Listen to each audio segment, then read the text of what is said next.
Welcome back to another technical deep dive here in the debug zone.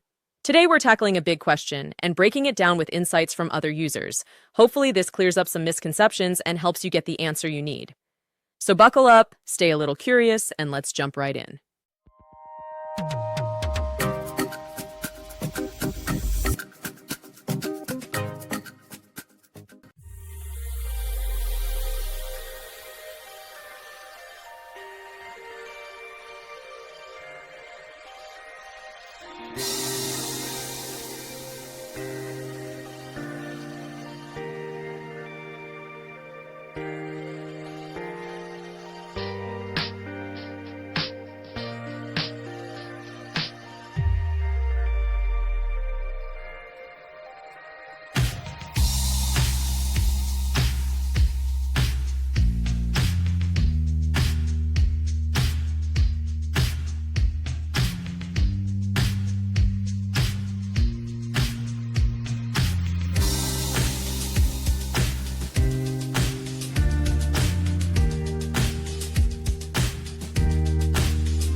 And that's a wrap.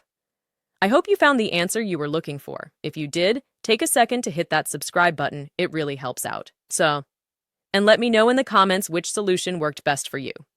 See you next time in the debug zone.